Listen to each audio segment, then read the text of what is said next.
الحمد لله رب العالمين، والصلاة والسلام على رسول الله وعلى آله وأصحابه أجمعين. سبحانك لا علم لنا إلا ما علمتنا إنك أنت العليم الحكيم، وتب علينا إنك أنت التواب الرحيم. رب اشرح لي صدري ويسر لي أمري واحلل عقدة من لساني يفقهوا قولي. اللهم علمنا ما ينفعنا، اللهم زدنا علما وارزقنا فهما.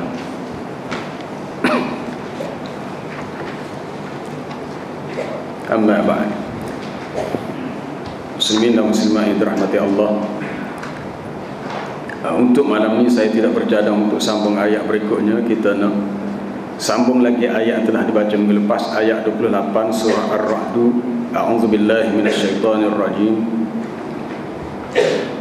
Alladzina amanu wa tatma'innu qulubuhum bi dzikrillah. Ala bi dzikrillah tatma'innul qulub. Orang-orang yang beriman, hati mereka menjadi tenang dengan ingat kepada Allah. Ketahuilah dengan mengingati Allah, hati menjadi tenang. Telah dinyatakan minggu lepas berhubung dengan beberapa sirah, beberapa bentuk zikir, sama ada tasbih, subhanallah, tahmid, alhamdulillah, takbir, Allahu Akbar, tahlil, la ilaha illallah, hawqalah, la hawla wa la quwata illa billahil aliyyil azim, selawat ke atas Nabi sallallahu alaihi wasallam, Allahumma salli ala Muhammad, dan beberapa riwayat hadis tentang kelebihan zikir-zikir yang dinyatakan itu. Yang dinyatakan dalam ayat 28 surah Ar-Ra'd, faedah kelebihan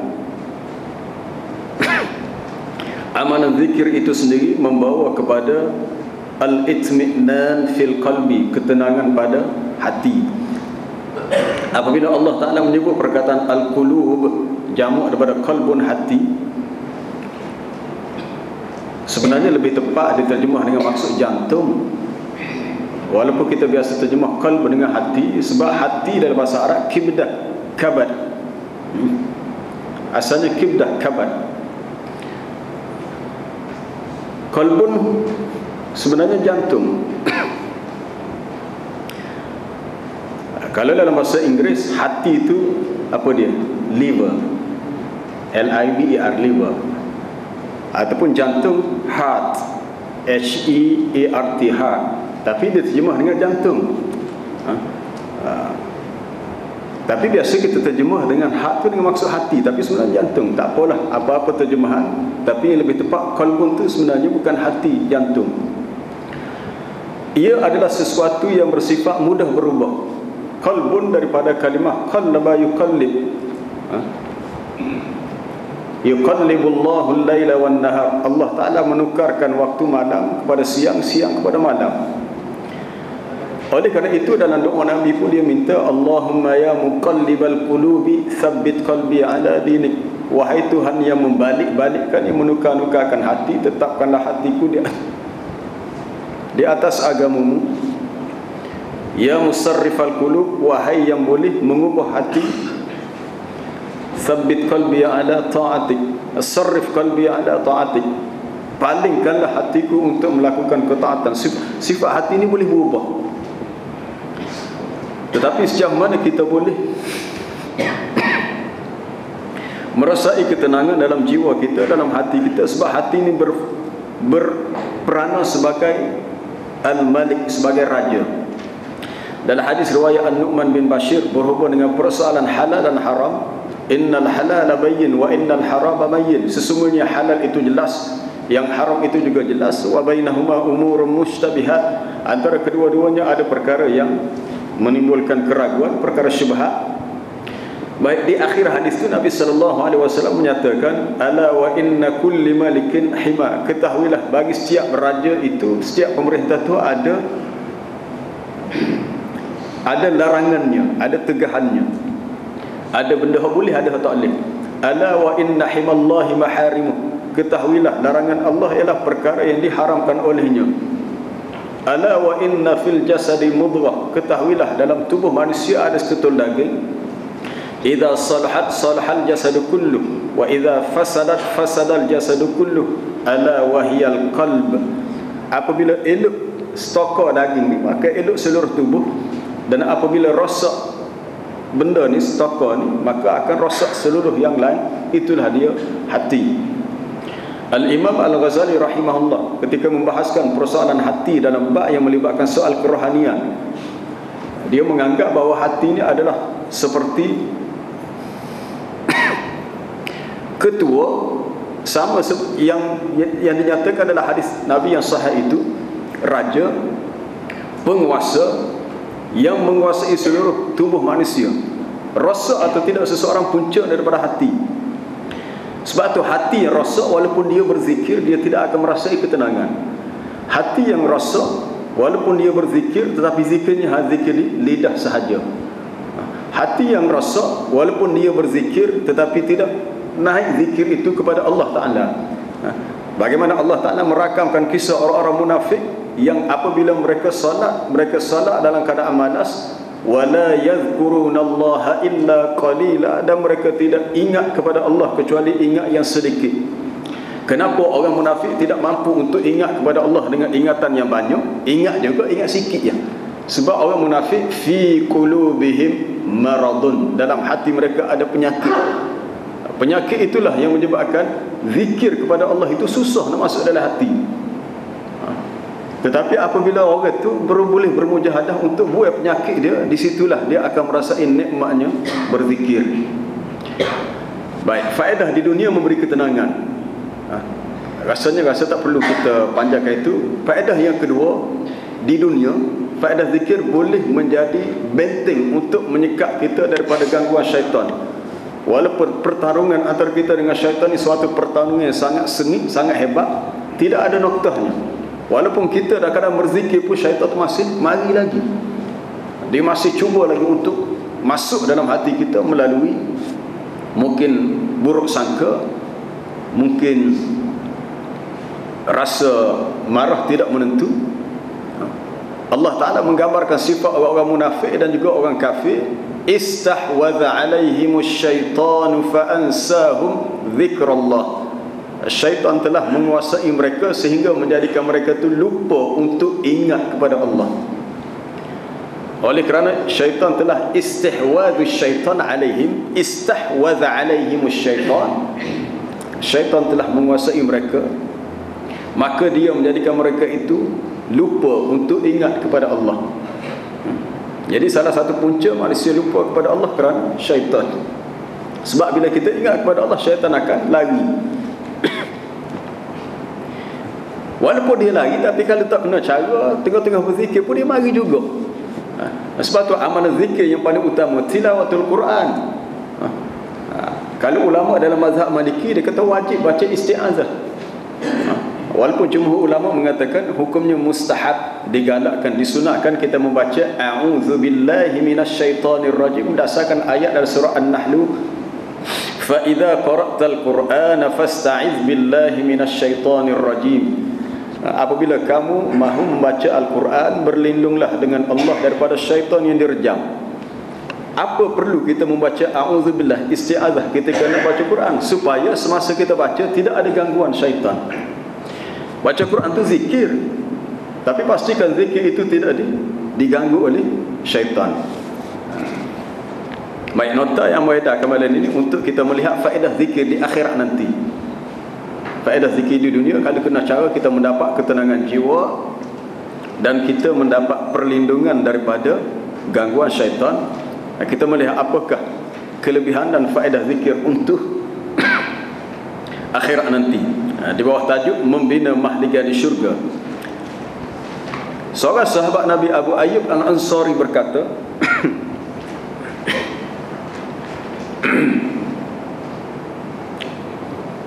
bahawa pada malam Isra dan Mi'raj, baginda Nabi sallallahu alaihi wasallam berlalu, yakni melintasi tempat di mana baginda berjumpa dengan Nabi Ibrahim AS pada langit yang ketujuh. Dia jumpa Nabi Ibrahim sedang duduk bersandar di Baitul Ma'mur. Lalu Nabi Ibrahim bertanya, siapakah orang yang bersama denganmu itu, wahai Jibril? Lalu Jibril menjawab, inilah Muhammad. Lalu Nabi Ibrahim berkata kepadanya,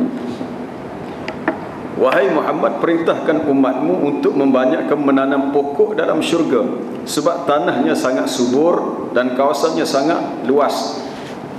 Nabi SAW bertanya, bagaimanakah menanam pokok-pokok di syurga? Lalu Nabi Ibrahim menjawab, ucapkanlah kalimah la hawla wa la quwwata illa billah. Hadis ini diriwayatkan oleh Imam Ahmad dalam musnadnya dan disahihkan oleh Ibn Hibban dalam Sahih Ibn Hibban. Berhubung dengan kelebihan zikir hauqalah la hawla wa la quwwata illa billah. Sekali kita sebut, naik pokok, tumbuh, muncul atau tumbuhnya pokok dalam syurga, yang menjadikan syurga itu indah, cantik dengan pokok-pokok yang tumbuh. Sebab syurga itu sendiri maknanya jannah, itu maknanya bustan, taman, kebun. Menempah rumah di syurga. Syurga ialah tempat kediaman terakhir bagi hamba-hamba Allah yang berbakti. Hadis di atas mengisyaratkan bahawa kita sendiri yang akan membangunkan tempat kediaman tersebut. Sesiapa yang menginginkan rumah yang megah dengan taman-taman yang indah di syurga, dia boleh menempahnya dari sekarang. Kena booking sekarang ni. Kena booking juga. Sebab kita nak gaya, kalau buat baju tepah baju Melayu lewat-lewat tak ada, sebab tu kan jahit sibuk. Baik, sebelum kita mati kita kena booking sekarang ni rumah kita dalam syurga. Tapi kenapa rumah ni tidak sah banyak? Di antaranya dalam hadis yang sahih, man bana lillahi masjidan banallahu lahu baitan fil jannah. Sesiapa yang membina sebuah masjid kerana Allah, ikhlas kerana Allah, dia buat sebuah masjid, memerlukan belanja yang besar, maka Allah Ta'ala akan membina untuknya sebuah baitan, sebuah rumah, atau lebih tepat lagi sebuah mahligai dalam syurga dengan sebab bina masjid. So, kalau buat masjid maka dapat sebuah mahligai dalam syurga. Mahligai itu dengan sebab dia bina masjid di dunia. Satu. Ada pula orang lain yang mendapat sebuah rumah yang dinamakan khusus Baitul Hamdi, rumah pujian, kerana dia boleh bersabar di atas musibah yang menipanya, termasuklah ketika kematian anak yang kecil. Kadang-kadang mungkin ada setengah orang dapat anak meninggal ketika kecil, mungkin dia sedih, tapi kalau dia bersabar dan masih mampu memuji Allah, maka Allah Ta'ala akan membina untuknya sebuah rumah dalam syurga yang dinamakan rumah Baitul Hamdi. Ada dalam hadis riwayat Abu Musa Al-Asy'ari radhiyallahu anhu, apabila malaikat yang mencabut nyawa, malakul maut, mencabut nyawa seorang anak yang masih kecil, lalu Allah Ta'ala bertanya, qabattum walada abdi, kamu telah mengambil nyawa anak kepada hamba-Ku ini? Naam, ya, malaikat kata. Qabattum thamarata fuadihi, kamu mencabut nyawa buah hatinya? Naam, ya. Lalu Allah Ta'ala bertanya, padahal dia lebih mengetahuinya. Kalau tak tanya pun dia tahu dah. Dia tanya malaikat, madza qala abdi, apa yang hamba-Ku kata setelah dia mendapat musibah kematian anak dia? Lalu kata malaikat, hamidaka wastarja'a, dia telah memujimu ya Allah, yakni dia menyebut alhamdulillah, dan dia menyebut kalimah al-istirja', inna lillahi wa inna ilaihi raji'un. Maknanya dia sabar dan tabah menghadapi ujian kematian anak.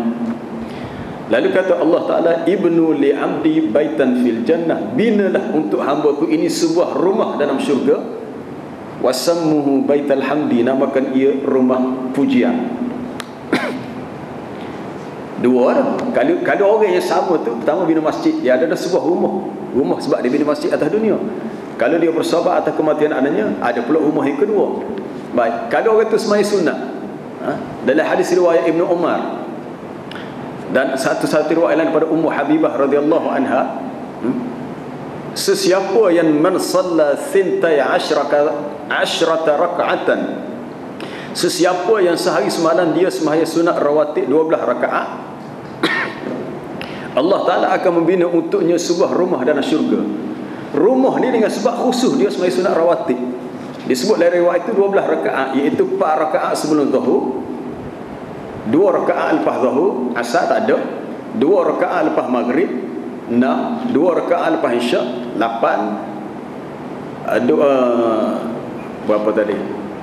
4 rakaat sebelum zuhur, 2 rakaat lepas zuhur, ni dah situ. 2 rakaat lepas maghrib, 8, 2 rakaat lepas isyak, 10, 2 rakaat sebelum subuh, 12. 12 ni disebut dalam hadis yang sahih. Sesiapa yang solat sunat rawatib 12 ini, maka akan dibina untuknya rumah dalam syurga. Kalau seseorang itu sehari itu cukup, katakanlah cukup 12 ni, maka telah ada sebuah rumah untuk dia.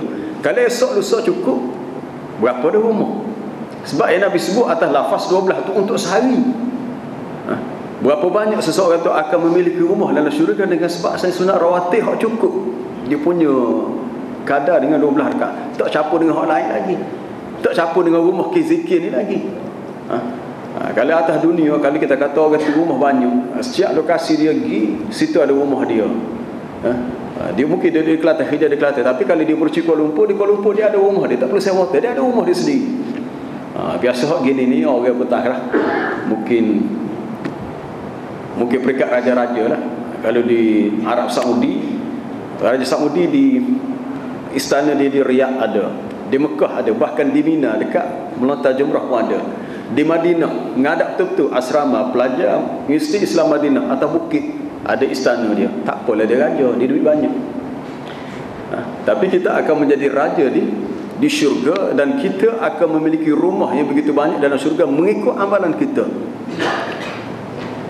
Kalau kita nak bincang malam ni berhubung dengan rumah ataupun mahliga dalam syurga yang dibina sebab amalan-amalan zikir kita.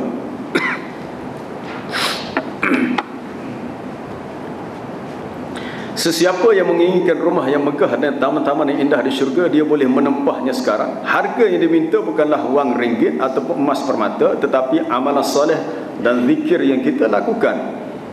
Amalan inilah yang akan menjadi bahan bagi pembinaan rumah-rumah di syurga. Maksud jadi bahan ni, kalau kita boleh pahala ni ya, kena ada pasir, kena ada semen, kena ada batu blok, jokong ke apa, ada besi. Kalau untuk buat rumah di dunia. Al-Hafiz Ibnu Abi Dunya meriwayatkan daripada Al-Hakim Al-Ahmasi, aku mendengar bahawa syurga dibangunkan dengan zikir. Apabila zikir itu terhenti, maka berhenti juga malaikat yang bekerja membangunkannya.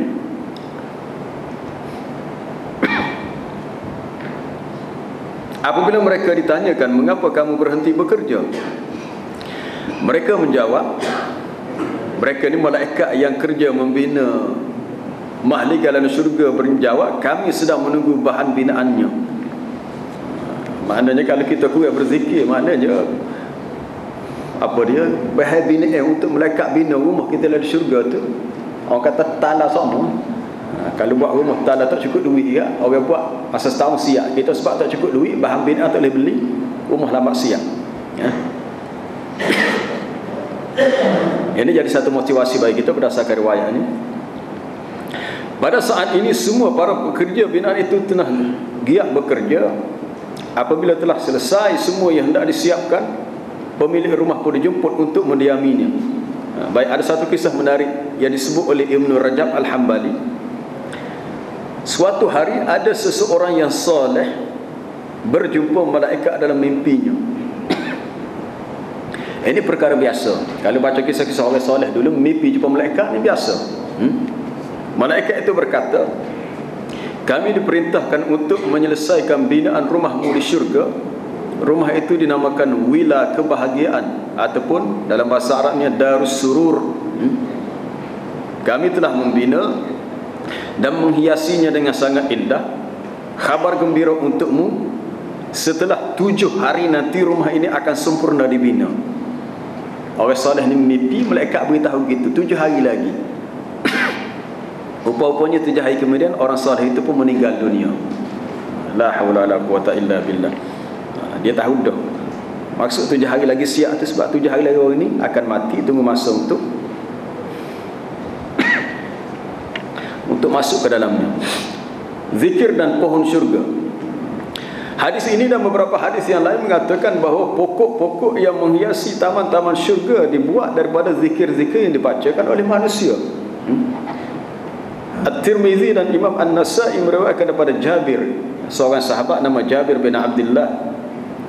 Katanya Rasulullah sallallahu alaihi wasallam bersabda yang bermaksud, man qala subhanallahil azim wa bihamdi, sesiapa yang membaca subhanallahil azim wa bihamdi, maka akan ditanamkan untuknya pokok kurma di syurga. Ghurisat lahu nakhlah fil jannah. Lafaznya ghurisat lahu nakhlatun fil jannah, akan ditanamkan untuknya pokok kurma di syurga. Tak perlu kita pertikai apa pokok kurma tak ditanam pokok deri ya. Mungkin setengah tu pokok kurma tak menarik. Mungkin ada yang nak pokok lain. Ini berhubung dengan kelebihan zikir ni. Kita nak tukar apa tukar itu wallahu alam tak pasti, tapi khusus untuk kelebihan subhanallahil azim wa bihamdi ditanam untuknya satu pokok kurma. Tapi walaupun kita nampak pokok kurma bentuk dia ialah lebih kurang pokok kelapa sawit, tetapi yang ada di syurga jauh lebih menarik, lebih cantik dan lebih hebat. Menurut ramai ulama, makna zikir di sini bukanlah terbatas pada aktiviti lisan sahaja, namun ia meliputi pelbagai ibadah yang dilakukan manusia, termasuk aktiviti menuntut ilmu.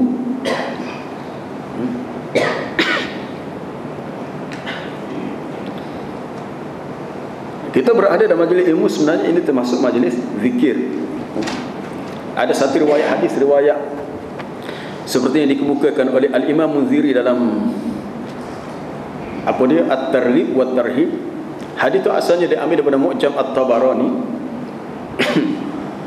Idza marartum bi riyadil jannah farta'u, apabila kamu melintasi taman-taman syurga, maka berhentilah sebentar untuk yarta' di mana untuk bermain.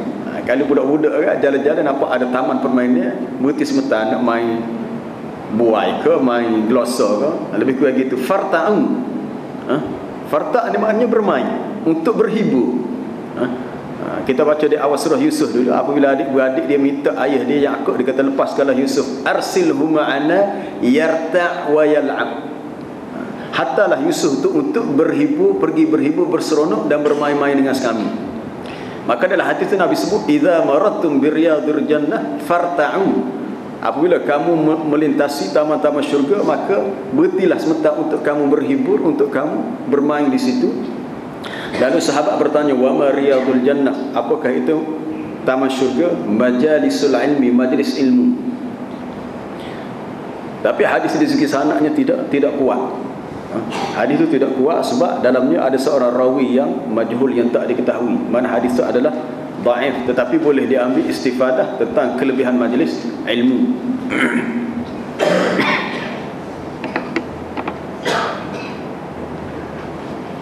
Berkata Sa'id bin Jubair, seorang pakar tafsir dari kalangan tabi'in di Mekah. Sa'id bin Jubair ini seorang tokoh ulama zaman tabi'in yang hebat. Kisahnya sangat menyedihkan. Dia di sejarah mencatatkan dia telah dibunuh oleh Al-Hajjaj bin Yusuf As-Saqafi, betul tidak wallahu alam, tapi kisah itu cukup masyhur. Dalam satu buku yang ditulis oleh Dr. Yusuf Qardawi, antara al-alim dengan at-taghi, antara orang alim dengan orang yang melampau. Maksud alim di sini Sa'id bin Jubair dengan seorang yang taghut melampau, iaitu Hajjaj bin Yusuf As-Saqafi. Kisah itu menyebut, banyak ulama sebut dalam kitab-kitab sejarah, oleh kerana ada perkara yang tidak dipersetujui oleh Sa'id dengan pihak khalifah, pihak pemerintah, walaupun dia tidak menentangnya, tetapi Al-Hajjaj telah mengambil tindakan yang sangat apa kita kata, sangat keterlaluan, sehingga Sa'id bin Jubair telah ditekan kepala dia, tenyih kepala atas tanah. Lalu dia membaca walillahil masyriq wal maghrib, meletak ke mana sahaja kepala aku, sesungguhnya timur dan barat itu adalah milik Allah. Apabila muka dia betul-betul apa dia kena ditelekupkan, kena sembah atas tanah, lalu dia membaca ayat adalah surah Taha, minha khalaqnakum wa fiha nu'idukum wa minha nukhrijukum taratan ukhra. Daripada tanah kami ciptakan kamu dan ke dalam tanah kami kembalikan kamu, daripada tanah kamu dikeluarkan kembali. Akhirnya Sa'id bin Jubair dibunuh. Seminggu lepas tu Hajjaj pula mati dalam keadaan yang sangat orang kata sangat dahsyat. Apa dia cara matinya, berdasarkan riwayat sejarah, betul atau tidak wallahu alam, itu berdasarkan sejarah. Baik, Sa'id bin Jubair menyebut pandangan dia, zikir adalah dengan mentaati segala perintah Allah. Sesiapa yang tidak taat kepada Allah, maka ia tidak dikira berzikir meskipun ia membanyakkan tasbih, tahlil dan bacaan Quran. Apa maksud taat di sini? Iaitu mengutamakan perkara yang fardu. Kalau duk tasbih saja, subhanallah subhanallah, duk tahlil saja, la ilaha illallah, la ilaha, lepas tu baca Quran, tapi yang fardu tak selesai. Maksudnya solatnya tidak jaga, solat waktu tidak jaga, yang melibatkan amalan fardu, maka ia tidak dikira berzikir. Sebab zikir ialah mengutamakan ketaatan dalam amalan yang difardukan. Tokoh tabi'in yang lain bernama Atta bin Abi Rabah. Kalau kita baca secara ulama silam, kita akan jumpa dia ada dua orang, nama Atta bin Yasar, seorang lagi Atta bin Abi Rabah, ya.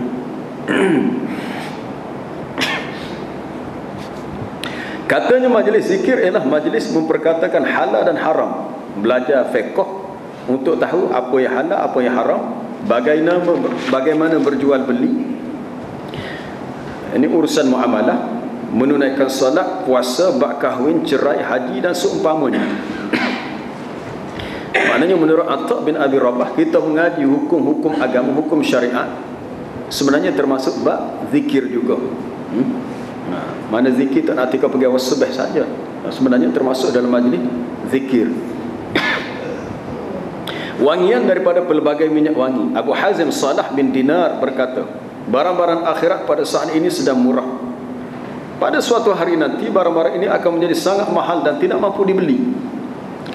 Benar ucapan beliau, selama mana nyawa masih dikandung badan, sungguh mudah membangunkan rumah idaman anda di syurga. Ia tidak memerlukan pembiayaan yang banyak, dengan hanya mengucap tasbih, tahlil, tasbih subhanallah. Tahlil, bila disebut tahlil maknanya la ilaha illallah. Sebenarnya zikir ni tidak perlu kepada majlis. Kita bila sebut majlis ni, kita faham majlis secara formal, rasmi, kena ada ketua seorang, lepas tu tasbih ramai-ramai, tahmid ramai-ramai, tahlil ramai-ramai. Tak, tasbih, tahlil, takbir, zikir ni munfaridan, bersendirian. Asalnya zikir bersendirian. Adapun dibuat secara ramai-ramai, bukan serentak tapi sendiri-sendiri. Biasa menjadi amalan dalam beberapa tarekat tertentu, bila sebut bab zikir, dia mesti zikir secara serentak. Sebab tu tempat-tempat kita, zikir-zikir yang banyak kita dengar dipopularkan oleh kumpulan-kumpulan nasyid yang dilakukan, sebenarnya itu pengaruh daripada amalan-amalan tarekat. Zaman sahabat, zaman tabi'in tak ada zikir gitu. Subhanallah, subhanallah, subhanallah, cukup. Alhamdulillah, alhamdulillah. Tidak perlu zikir itu dilakukan kecuali Al-Quran. Adapun Quran ada dalam hadis riwayat Sunan Abi Dawud dan yang lain-lain, man lam yataghanna bil Quran falaysa minna. Sesiapa yang tidak melagukan Quran, tidak mengindahkan bacaan Quran, bukanlah di kalangan kita. Ataupun riwayat lain menyebut zayyinul Qur'ana bi aswatikum, hiasilah Al-Quran dengan suara kamu. Adapun bacaan zikir tidak perlu dilagukan. Tidak perlu untuk berzikir subhanallah walhamdulillah wa la ilaha illallah wallahu akbar. Kalau biasa di sekolah-sekolah asrama, budak-budak suka gitu. Tapi penghayatan tu zikir tidak ada. Sebab zikir sebenarnya bukanlah pada lagunya, tetapi kepada memahami apa yang kita sebut. Itu terpulanglah atas kita lah. Tapi asalnya begitu. Sebab apabila kita buat adalah betul begitu, dia membawa kepada raf'us saut, angkat suara. Angkat suara dalam zikir tidak digalakkan. Seperti berlaku kepada para sahabat dalam satu perjalanan. Kata Abu Musa al-Ash'ari, dalam satu perjalanan,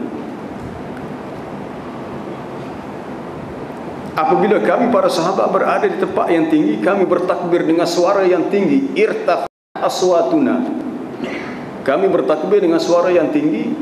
Lalu Nabi kata, ya ayyuhan nas irba'u ala anfusikum, wahai manusia,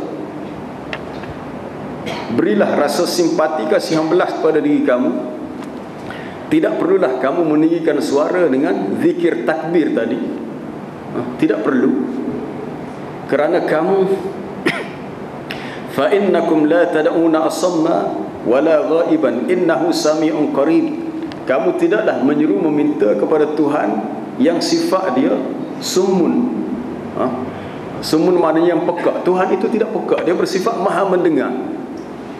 Dan dia tidaklah ghaib, jauh daripada kamu, dia ada. Dia itu maha mendengar, lagi qarib, dekat. Jadi cukuplah untuk sama ada takbir, tahlil dengan suara yang perlahan.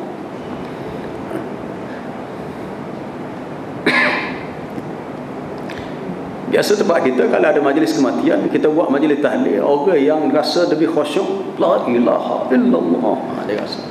Selagi bila naik zub tu, dia punya la ilaha illallah, Allah dah tak kena tu cara tu. Ini zikir tidak berdasarkan kepada ilmu. Cukup la ilaha illallah. Dia kalimah la tu dia panjang tu. Takkid la ilaha illallah, la ilaha illallah, la. Sebab dia ada dua rukun situ, rukun nafi dan rukun isbat. Dalam kalimah tauhid ada dua rukun, nafi dan isbat. Menafikan tiada Tuhan kecuali Allah, la ilaha illallah. Tapi kalau kita nak ikut sedap lagu kita, la ilaha illallah, la ilaha illallah, la ilaha illallah, Allah Allah. Tapi kat setengah-setengah tempat tu dia siap dengan lagu.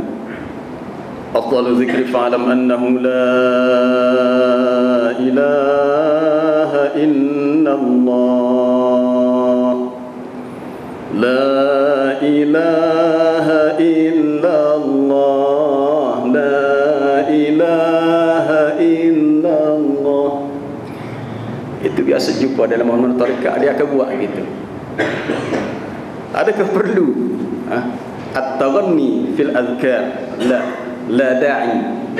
Tidak perlu. Tapi bagi yang masih nak mempertahankan, itu terpulang kepada dia lah. Kita tidak mengatakan zikir begitu, kita tidak mengatakan zikir itu sesuatu yang dilarang. Memang kita disuruh berzikir, tetapi kaifiyah, persoalannya kaifiyah, cara.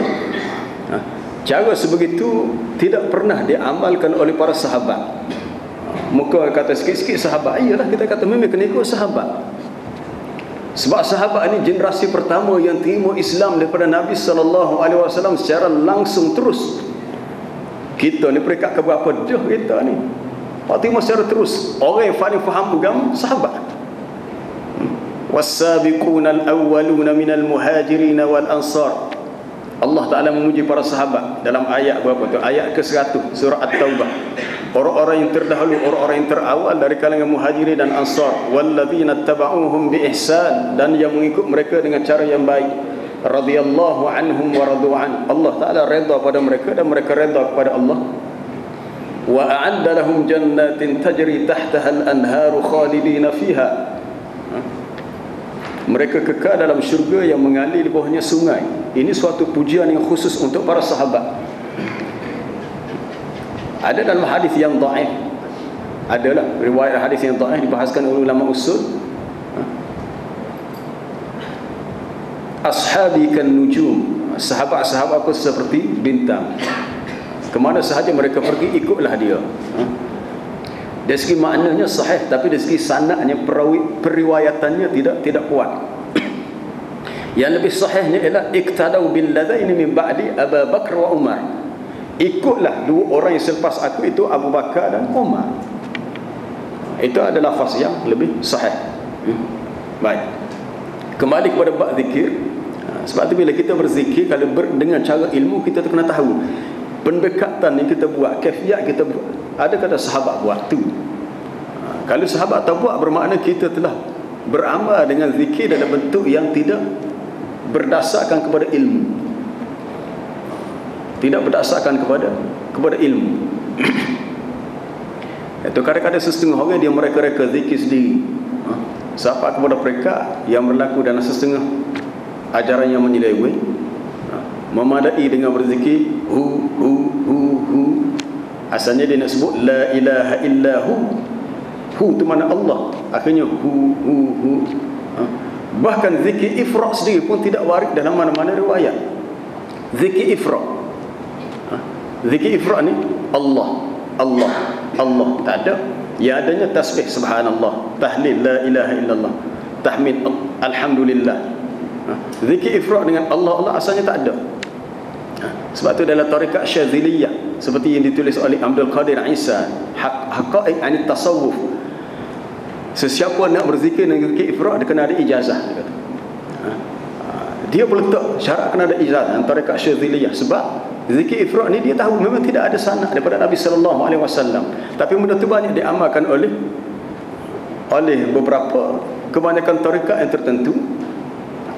Termasuklah yang di dalam Al-Arqam sendiri pun dulu. Sebab tu pokok nasyid ni Allahu Allahu Allahu Allah Allahu Allahu Allahu Allah la ilaha illallah la ilaha illallah. Zikir itu dilagukan, la da'i, tak perlu. Mai pula kumpulan lain Allah Allah Allah Allah Allah Allahu Akbar Allah Allah Allah Allah Allah Allahu Akbar. Adakah perlu dilagukan? Tak perlu. Kalau perlu, mana nas dalilnya? Cuba tuan-tuan balik rujuk dalam ayat surah Al-A'raf 205, ayat di akhir surah Al-A'raf. Nas yang paling jelas, yang paling sarih tentang tidak perlu untuk diangkat suara, ditinggikan suara untuk zikir. Allah Ta'ala berfirman, wadhkur rabbaka fi nafsika tadarru'an wa khifatan wa dunal jahri minal qawli bil ghuduwi wal asali wa la takum minal ghafilin. Akhir surah Al-A'raf. Surah Al-A'raf berakhir dengan ayat 206, itu ayat 205. Dan ingatlah kepada Tuhan kamu, berzikirlah dengan menyebut nama Tuhanmu fi nafsika, dalam diri kamu. Yang utamanya zikir dengan hati. Tadarru'an wa khifatan, dengan penuh tadarru', merendah diri dan rasa takut, tanpa menyaringkan suara. Dunal jahri minal qaul, tanpa menyaringkan suara. Dan janganlah kamu termasuk orang yang lalai. Tapi memang kita akan jumpa, akan berlakulah dari segi percanggahan pendapat, pro dan kontranya, antara zikir jahar dengan zikir sir, zikir dengan kuat dengan zikir dengan perlahan. Kita akan jumpa bahkan bukan sahaja di kalangan orang awam, bahkan di kalangan tokoh-tokoh ulama ada yang bersetuju boleh zikir dengan kuat, ada yang setuju zikir dengan perlahan. Tapi yang lebih sahih, lebih rajih, zikir asalnya perlahan. Zikir asalnya perlahan. Bahkan kalau kita berzikir lepas mai dalam wirid yang kita baca tu pun, yang disebut dalam hadis Ibn Abbas, menjadi kebiasaan di zaman Nabi raf'us saut bizikr, mengangkat suara dengan berzikir, membaca wirid lepas solat. Kana ala ahli Nabi, adalah berlaku di zaman Nabi, kata Ibn Abbas. Tetapi hadis ini sebenarnya merujuk kepada situasi yang tertentu, bukannya sepanjang masa. Hadis Ibn Abbas itu bukan mewakili semua keadaan, tak. Sebab adalah tidak adil kita memahami satu situasi dengan melihat satu riwayat. Sebab dalam riwayat Abdullah Az-Zubair, dalam riwayat Ummu Salamah tentang masalah zikir lepas mayat, tidak disebut zikir dengan mengangkat suara. Sebab tu Al-Imam Syafi'i lebih cenderung untuk wirid lepas mayat hanya perlu baca derah, baca kuat, sekali-sekala sahaja. Boleh rujuk dalam kitab Al-Oleh Al-Imam Syafi'i. Apabila imam mendapati bahawa makmum masih ada yang belum mengetahui cara berzikir, maka bolehlah yajharu bihi, dia menyaringkan bacaan zikir dalam wiridnya. dari segi istighfarnya, la ilaha illallah, ayat kursinya, qul huwallah, tasbihnya. Tetapi apabila didapati makmum itu sudah mengetahuinya, maka perlulah yusirru bihi, dia memperlahankannya. Itu pandangan Al-Imam Syafi'i. Kalau kita rujuk dalam kitab Tapi tempat kita agama mengaku mazhab Syafi'i, tak kira waktu apa membaca dia sama. Itu terpulailah. Patut ada setengah tanya mazhab mana, no comment, tak nak jawab. Kalau jawab tak kena, ada yang marah kita pula. Kata tak apa, kita bagi fakta, tak yakin sila rujuk. Sila rujuk. Kalau tak ada kita tak apalah, nanti rumah hamba adalah tak harap tak ada, cuba cari hak terjemah yang pun ada. Dalam bab zikir lepas maya boleh sekali-sekala apabila ada maslahah, ada keperluan. Allahu Akbar. Kita sambung sikit lagi. InsyaAllah ni. Mana tadi?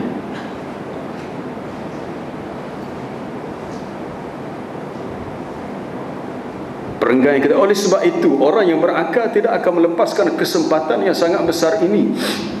Mereka akan berusaha untuk membangunkan kediaman mereka di syurga dengan seindah-indahnya, yakni dengan membanyakkan melakukan ibadat sunat. Sunnah itu mana sunat? Sunat dan zikir setiap masa.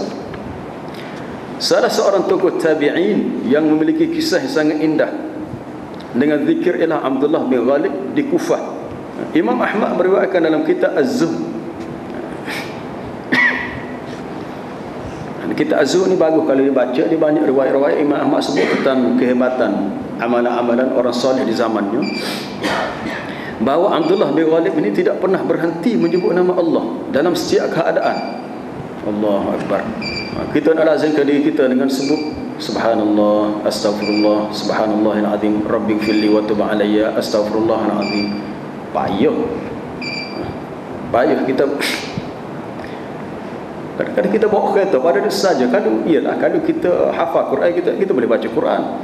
Tapi kalau kita tak ingat, kita boleh baca zikir pun boleh. Semudah kita bawa kereta, subhanallah, subhanallah bihamdihi, subhanallahil azim, subhanallah.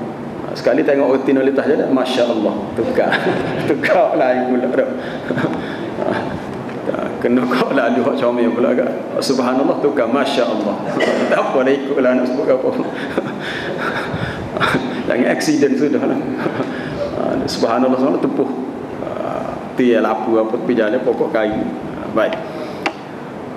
Walaupun sedang dalam perbincangan dengan seseorang, beliau tetap tidak menghentikan zikirnya. Seorang sahabat nama Sa'id bin Zaid berkata, ketika Abdullah bin Ghalib terbunuh, kami meletakkannya dalam kubur lalu menanamnya, mengkebumikannya. Tiba-tiba keluar dari tanah kuburannya wangian daripada pelbagai minyak wangi. La haula wala quwata illa billah. Kelebihan daripada amalan zikir dia, Allah Ta'ala memuliakan. Dalam kubur itu bang wangi, mungkin itu wangian syurga. Malik bin Dinar berkata, aku mengambil sebahagian daripada tanah itu lalu meletakkan dalam kantung, dalam bekas kain apa kecil. Mungkin Malik bin Dinar nak teh tanah ni sejauh mana, teh wangi itu lama mana. Aku terus-menerus mencium bau wangi tersebut meskipun selepas beberapa hari. Ini kita boleh kata masuk dalam bab karamah, bab kemuliaan yang Allah Ta'ala berikan kepada orang-orang yang soleh. Akhir sekali, indahkan rumah di akhirat. Penulis ni kata, saya selalu berpesan, jangan anda meninggal dunia, jangan anda biarkan anda ni mati sebelum kita pastikan rumah yang akan kita diami di akhirat benar-benar selesa untuk kita tinggal di situ. Sebab kehidupan di akhirat kekal abadi. Jika rumah di akhirat itu tidak selesa untuk kita, maka kita akan hidup kekal dalam ketidakselesaan. Selesa bukan maksud selesa sebuah orang dalam neraka, tak. Maksud selesa ni maksudnya kita rasa tidak senikmat orang lain. Tapi dalam syurga ni semuanya hebat. Kenapa syurga ni hebat belaka? Cuma maksud tidak selesa sini tidak sehebat nikmat orang lain walaupun sama-sama dalam syurga. Sebab kita duduk atas dunia, kalau duit banyak mungkin dia rasa rumah ni kurang selesa, ada duit dia cari tempat lain buat rumah lain pula. Rumah asal dia jual. Tapi di akhirat lain pula ceritanya. Untuk itu marilah kita membanyakkan ibadat sunat dan zikir. Setiap kali mengucapkan tasbih, pada hakikatnya kita sedang menanam sebuah pokok di taman syurga. Semakin banyak zikir yang kita ucapkan, semakin hijau dan rendang taman tersebut. Semoga Allah Ta'ala meringankan lidah kita untuk berzikir menyebut namanya, agar semakin indah dan hijau kediaman kita di syurga kelak. Amin ya rabbal alamin. InsyaAllah kita sambung semula. Subhanakallah bihamdika asyhadu an la ilaha illa anta astaghfiruka wa atubu ilaik. Wal 'asri innal insana lafi khusr illa alladhina amanu wa 'amilus solihat.